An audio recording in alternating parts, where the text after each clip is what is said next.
Il y a une urgence à changer. Pas besoin d'aller à l'autre bout du monde pour nous engager. Et donc de sortir à nouveau de sa zone de confort. Il me semblait qu'il y avait quelque chose d'injuste. C'est un métier qui demande du temps. De l'empathie, c'est dur. C'est dur, mais c'est tellement gratifiant de faire des... À la fois c'est génial et à la fois ça nous terrifie. S'engager, c'est prendre ses responsabilités. Et puis il y avait l'idée aussi de montrer un exemple. Et lâche rien, fonce et avance, quoi. On va faire un petit tour de la toute petite librairie. Vous allez nous expliquer. Donc là, on est à l'entrée. Voilà, on est à l'entrée avec la grande table de littérature, les nouveautés en littérature. Donc une table importante parce que c'est ici qu'on présente tout ce qui sort. Donc il y a un très gros rythme sur la nouveauté. Et là, c'est la rentrée de janvier qui est présentée, mais pas que. On a gardé certaines choses qu'on a appréciées, qui ont été lues. Bonjour et bienvenue dans Les Engagés, le podcast qui donne la parole à ceux qui nous aident à voir plus loin. Aujourd'hui, nous sommes dans une librairie et pas n'importe laquelle. C'est la toute petite librairie. Nous sommes avec Hervé Belligné qui a fondé cette librairie et qui la dirige. Bonjour Hervé. Bonjour Aude. La première question que j'ai envie de vous poser, c'est comment est-ce qu'on en vient à ouvrir une librairie ? Est-ce que vous avez toujours voulu être libraire ? Alors non, je n'ai pas toujours voulu être libraire. Ce n'était pas un rêve que j'ai nourri pendant des années. J'ai travaillé dans plusieurs maisons d'édition, dans plusieurs librairies.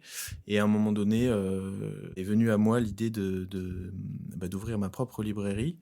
Donc ça a été progressif. Et à un moment donné, je me suis dit, il faut passer le pas, il faut se lancer. Et si j'ai envie de faire les choses un peu comme je pense qu'elles sont bonnes à faire, il faut que je me jette à l'eau et que j'ouvre ma librairie. Elle s'appelle la toute petite librairie. Est-ce que c'est la plus petite librairie de Paris ? Quelle est sa superficie ? Elle fait environ 80-90 mètres carrés. Et ça s'appelle la toute petite librairie parce qu'au départ, on devait ouvrir cette librairie dans le 19e arrondissement de Paris. Donc dans un tout petit local qui faisait un peu moins de 20 mètres carrés. Et finalement, on a pris un autre local dans le 20e arrondissement, près de la Campagne à Paris. Voilà. Est-ce que vous pouvez nous raconter l'histoire de la toute petite librairie ? Donc je crois qu'au début, vous vous êtes lancé avec une camionnette pour aller vendre vos livres sur des événements. Et puis ensuite, progressivement, vous avez fondé avec deux associés. Et ensuite, ça a monté, ça a augmenté. Alors, au tout début, effectivement... Donc, c'était 2017-2018 ? Voilà, c'est ça, exactement. La librairie dans laquelle on se trouve a ouvert fin 2018.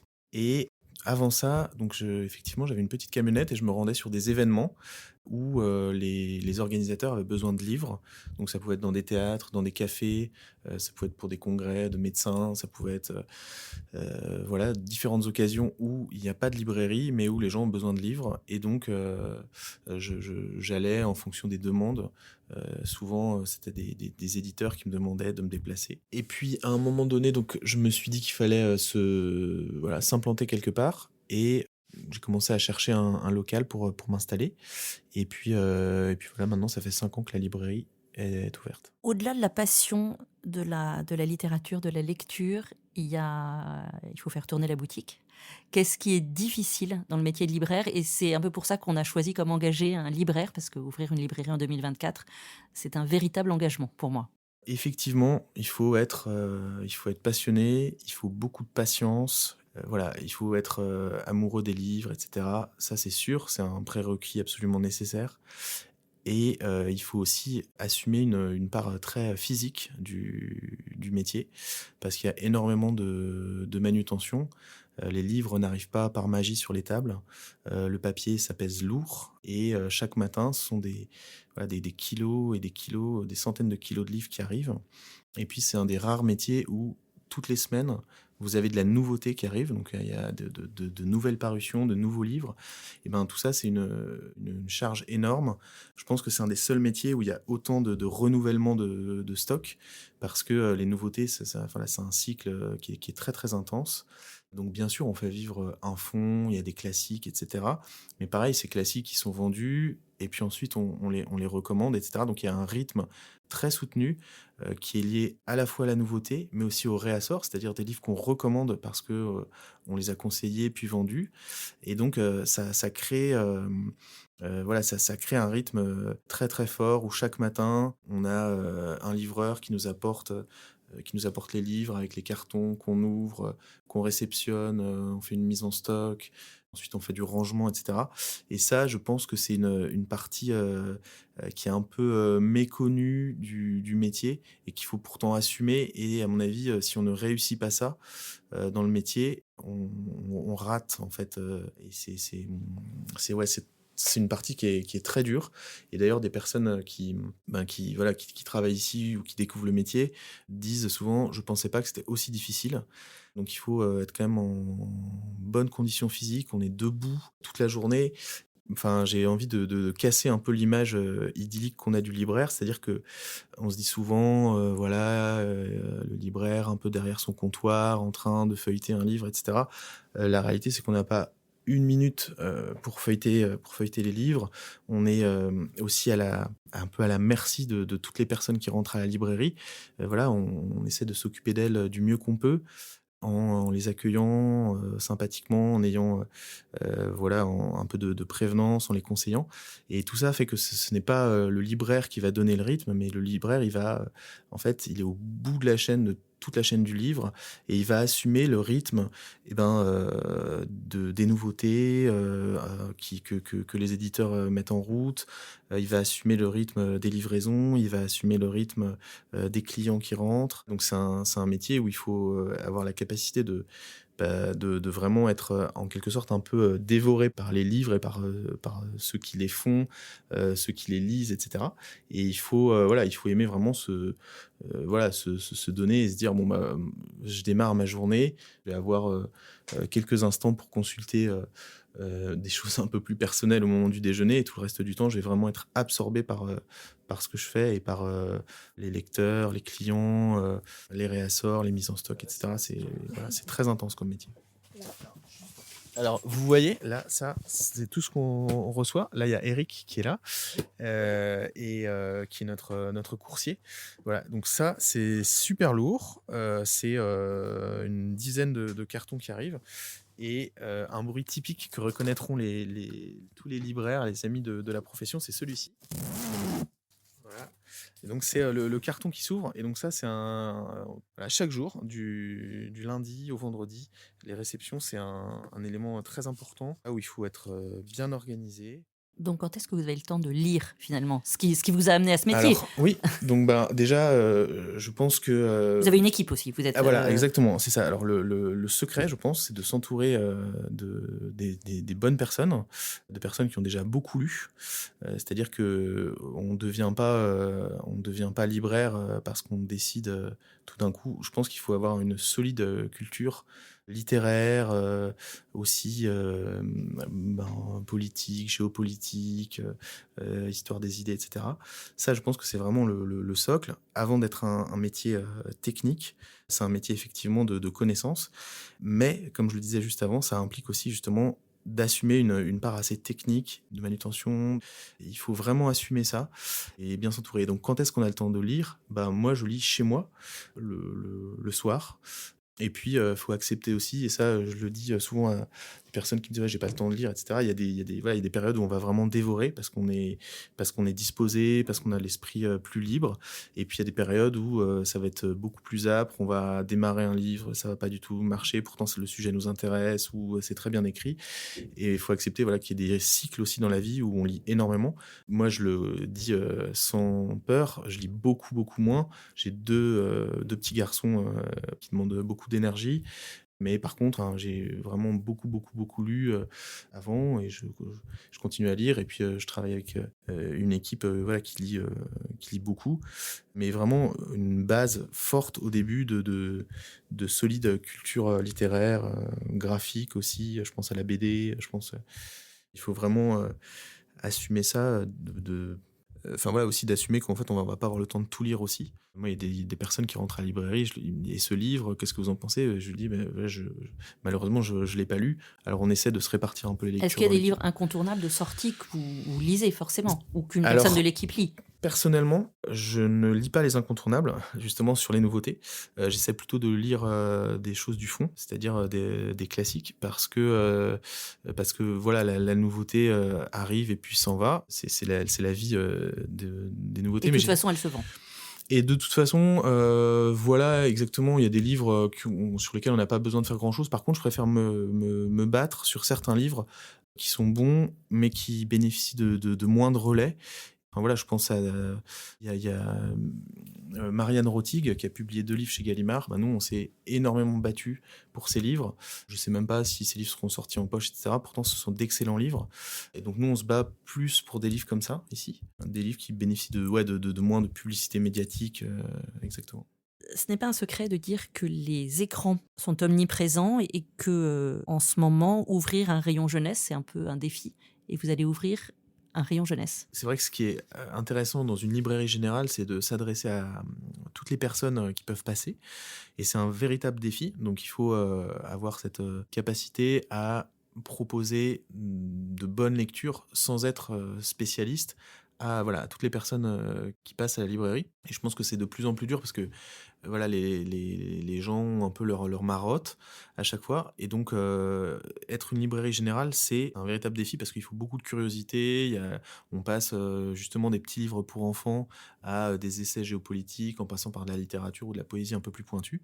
Et donc, on a déjà un rayon jeunesse à la librairie, mais on va ouvrir une annexe de la librairie qui va s'appeler La Cachette Secrète et qui sera un espace véritablement dédié aux enfants de 0 à 7 ans, une librairie jeunesse dans laquelle les enfants auront plus de place, où les livres seront davantage à leur hauteur, où ils auront des petits endroits pour s'installer, où ce sera plus facile aussi de venir avec une poussette, etc. On agrandit cet espace parce qu'on pense que de toute façon, il faut toujours essayer d'inventer, de se renouveler. Et du coup, on a eu une opportunité avec un local qui était à côté et on s'est dit on va agrandir la partie pour les enfants, ce qui nous permettra aussi d'agrandir la partie pour les adultes au sein de la librairie actuelle. Et voilà, et du coup, ça fait aussi un beau projet pour l'équipe. Et donc, je pense que tout le monde est content de ça. Ça demande aussi beaucoup de travail.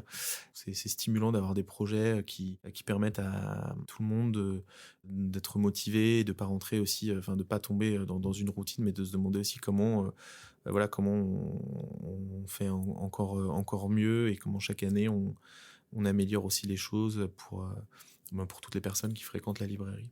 Pour faire vivre une librairie qui est dans le 20e, dont la clientèle, j'imagine, est une clientèle de quartier, mais qui vient aussi de plus loin, dans Paris. Alors, nous, on est vraiment une clientèle de quartier. Et au tout début, quand je me suis dit, il faut que la librairie s'installe à un endroit, j'ai vraiment réfléchi en termes de zone, si vous voulez. Le 20e arrondissement de Paris est un endroit très très peuplé et ça a été un des critères d'installation de la librairie. Moi, je vivais là déjà depuis plusieurs années. Mais je me suis dit, en fait, c'est vraiment ici qu'il faut installer la librairie parce qu'il y a des librairies qui s'installent dans des lieux de passage. Mais ce qui va faire le potentiel succès d'une librairie, c'est parce que vous avez des clients fidèles qui aiment y revenir, qui s'attachent aux recommandations que vous leur faites, qui s'attachent au lieu aussi. Je crois beaucoup à la magie de certains lieux. Et c'est vrai que la librairie a un côté assez accueillant, où les gens se sentent bien. Et donc, je me suis dit, il faut mieux installer la librairie dans un endroit où il y a des gens qui vivent, plutôt que dans un lieu de passage. Je sais pas, il y a plein de lieux de passage au cœur de Paris qui, par exemple, deviennent des quartiers plus désertés. Donc voilà, nous, on a toutes les personnes qui vivent ici et c'est leur librairie. D'ailleurs, ce n'est pas notre librairie, c'est leur librairie. Voilà. Et ça, c'est une nouveauté. Et je pense que ça, c'est la nouveauté.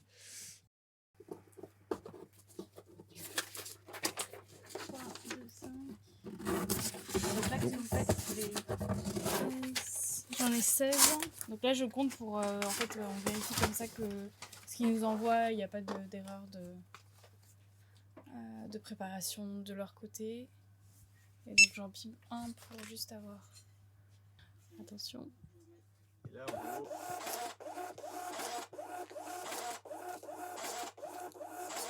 Ça, c'est des commandes clients. Donc, à chaque fois, il y a un ticket qui sort et on va ranger le livre de la personne qui a commandé ce livre, etc. Et donc, tous les matins, on sort les commandes. Voilà. Mais c'est bien que vous voyez ça parce que c'est vraiment la réalité du métier et ça prend un temps très important. Et pour faire vivre une librairie également, il faut organiser des événements. Alors vous avez fait, j'imagine, classiquement des signatures. Et puis j'ai vu que vous étiez lancé dans un nouveau salon du livre. Oui, alors ça c'est pareil, c'était un gros projet l'année dernière. On a lancé le premier salon du livre, on a appelé ça le plus petit salon du livre de Paris, qui se déroule à la librairie et sur la place juste devant. Ça a été une belle réussite. On va reconduire cet événement en septembre prochain, septembre 2024. Et oui, effectivement, il faut organiser des événements, voilà. Et donc, nous, on va concentrer notre effort sur ce salon du livre qui avait réuni une petite quarantaine d'auteurs, avec aussi bien des romancières que des personnes qui faisaient de la BD, que d'autres personnes qui avaient des livres plus spécialisés sur Paris, etc. Le thème du salon du livre, c'était l'évasion. Cette année, on va reconduire l'événement. Enfin, je pense que c'est important de dire que tout ça se fait parce qu'on travaille avec d'autres, parce qu'on travaille avec une équipe, parce que voilà, sur notre chemin, on a une subvention, par exemple du CNL, par exemple de la ville de Paris, etc. En fait, c'est pas pour remercier, etc., mais enfin de dire qu'on est souvent aidé. Et moi, je voudrais vraiment remercier toutes les personnes qui m'ont aidé déjà personnellement, qui soutiennent aussi la librairie. Mais en fait, souvent, il y a des personnes qui nous aident. Tout le temps, en fait, il y a tous les jours des gens qui nous aident. Alors, ça peut être pour quelque chose de pratique, mais ça peut être aussi du soutien, etc. Et ça, je trouve que ça donne énormément de force, ça donne aussi de la joie. Et je pense que c'est ça qui est important. Enfin, moi, c'est ça qui m'a vraiment aidé à plusieurs reprises, de me dire, mais voilà, en fait, on reçoit beaucoup, beaucoup de choses. En tout cas, moi, j'ai énormément reçu. Et je me dis, mais voilà, comment aussi, à travers la librairie, nous, on accueille des centaines de personnes. Par jour, on accueille environ 100 personnes à la librairie, même plus en fait. Et voilà comment oui, bien sûr, on conseille des livres, mais on écoute aussi des gens, on rend un service. Parfois, il y a des personnes qui viennent parce que elles sont dans un moment un peu triste, parce qu'elles sont seules ou parce qu'elles traversent une période difficile.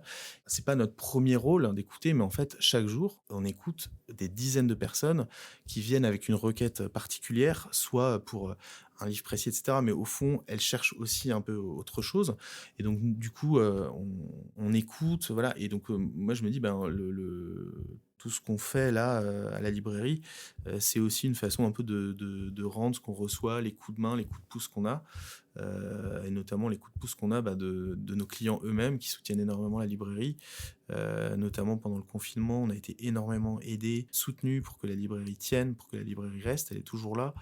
Enfin, le podcast s'appelle Les Engagés, donc voilà, on n'est pas engagé tout seul. C'est le fruit de plein de choses. Enfin, aujourd'hui, c'est ma pomme qui est interviewée, mais la librairie, elle est le fruit de dizaines de personnes qui ont fait que la librairie est comme elle est aujourd'hui, quoi. On en vient à la fin de notre interview et la question traditionnelle de notre podcast Les Engagés, c'est si vous étiez à ma place, quel engagé inviteriez-vous ? Alors, j'irais rencontrer 2 engagés, très très engagés, qui sont Stéphane Bajnov et Philippe Carouchet, qui sont les dirigeants d'une société qui fabrique des chaussures dans le Béarn. Cette société s'appelle Le Soulor et fabrique des chaussures depuis 100 ans. Et ils ont repris un atelier qui allait s'arrêter. Et la particularité, c'est qu'ils fabriquent des chaussures qui sont montées à la main, avec une technique particulière qui s'appelle le cousu norvégien, qui demande un savoir-faire tout à fait exceptionnel. Et il faut toute leur énergie pour maintenir ce savoir-faire, développer la société, permettre de maintenir un savoir-faire traditionnel qui est magnifique. Et ils font des chaussures superbes et voilà, et c'est au prix de beaucoup d'efforts et d'engagement personnel. Merci beaucoup Hervé Belinier de nous avoir accueillis à la toute petite librairie. Je rappelle que vous êtes situé à Paris, dans le 20e arrondissement, 2 rue Étienne Marais, juste à côté de la Campagne à Paris. Pour ceux qui veulent venir, c'est une belle occasion de promenade aussi, parce que c'est un quartier charmant. Merci beaucoup.